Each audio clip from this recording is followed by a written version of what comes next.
बिस्मिल्लाहिर्रहमानिर्रहीम। मैं हूं Mohammad Tariq Abbas educational institute channel के साथ। आज हमने जो पढ़ना था चैप्टर नंबर 2 हमने स्टार्ट कर रखा था और हमने स्टडी ऑफ मलेरिया के बारे में पढ़ना था।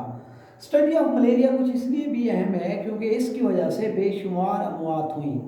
यह एक बहुत बड़ा मसला रहा। आज से 2000 साल पहले इसके ऊपर बहुत ज़्यादा काम किया गया। साइंसदानों ने इसके ऊपर वर्क किया क्योंकि उस वक्त बेशुमार लोग मलेरिया की वजह से मर जाते थे। क्यों मर जाते थे? क्योंकि मलेरिया का इलाज नहीं था, इसकी कोई मेडिसिन नहीं थी। तो लोगों ने इसके ऊपर जब काम किया तो सबसे पहले उन्होंने उसकी पहचान की कि मसला है क्या। इस बायोलॉजिकल प्रॉब्लम को रिकॉग्नाइज किया, इसकी पहचान की कि ये क्या प्रॉब्लम है, क्या मसला है। उसके लिए इन्होंने ये देखा कि ये जो बीमारी है ये एक ऐसी बीमारी है जिसे कहा गया चिल्स एंड फीवर्स, यानी कि कपकपी और बुखार की बीमारी। इसमें शख्स जो है उसे बुखार भी हो जाता, वो कांपना भी शुरू कर देता विद रिकरिंग अटैक्स।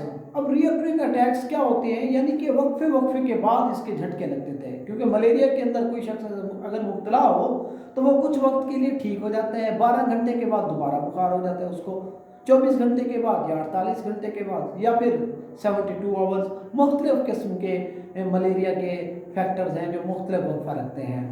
अब इसमें सबसे पहले ये पहचान की गई कि भाई मसला क्या होता है बच्चों, एक शख्स के साथ, किसी जानदार के साथ, इंसान के साथ क्या प्रॉब्लम दरपेश आता है। उसके बाद ये देखा गया कि कौन से लोगों के अंदर ये सामना मसला आ रहा है।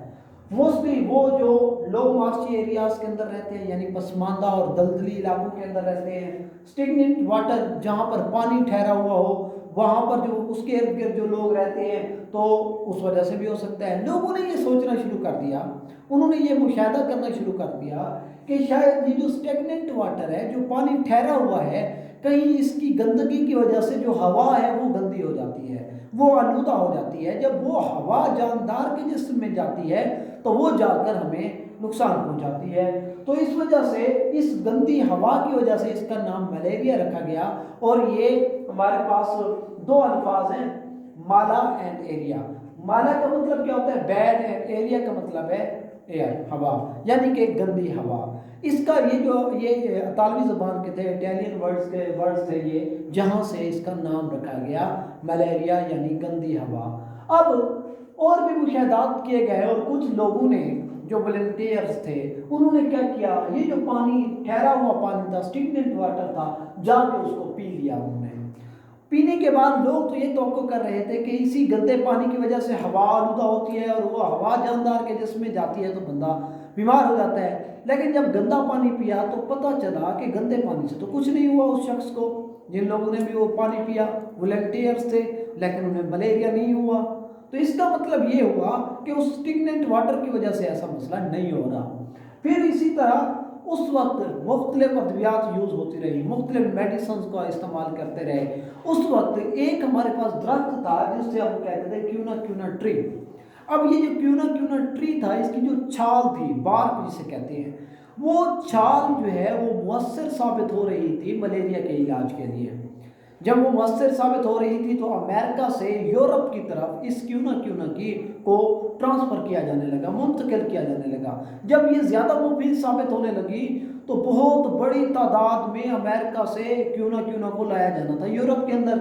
लेकिन इतनी बड़ी तादाद में ये आसान नहीं था कि क्यूना को अमेरिका से यूरोप में लाएं। उस वक्त कुछ ताजिर ऐसे थे जो डिसऑनेस्ट थे, जो ईमानदार नहीं थे। उन्होंने क्या किया, ये क्यूना दरख्त की तरह एक और दरख्त था जिसकी छाल क्यूना दरख्त से के साथ मिलती थी, वो उसका नाम था सेंकुना। अब ये जो सेंकुना था वो क्या था, उसकी जो छाल थी उन बोझों के मिलती जुलती थी, इसलिए उन्होंने क्या किया, ईमानदारी को बलाए ताक रखते हुए उन्होंने क्यूना की जगह सेंकुना देना शुरू कर दिया। और कुदरत का करना ऐसा हुआ कि वो सेंकुना क्यूना से ज़्यादा मौसर साबित हुआ और आज भी कुनैन की सूरत में इस्तेमाल किया जाता है, क्योंकि उसके अंदर क्यूनिन पाया जाता है जो मलेरिया के इलाज के लिए परफेक्टली सही साबित हुआ। इस तरह लोगों की डिसऑनेस्टी भी हमारे काम आई। आज हमने इसके पहले 2 पैराग्राफ पढ़े हैं और नेक्स्ट इंशाल्लाह हम नेक्स्ट लेक्चर में पढ़ेंगे। अस्सलाम वालेकुम।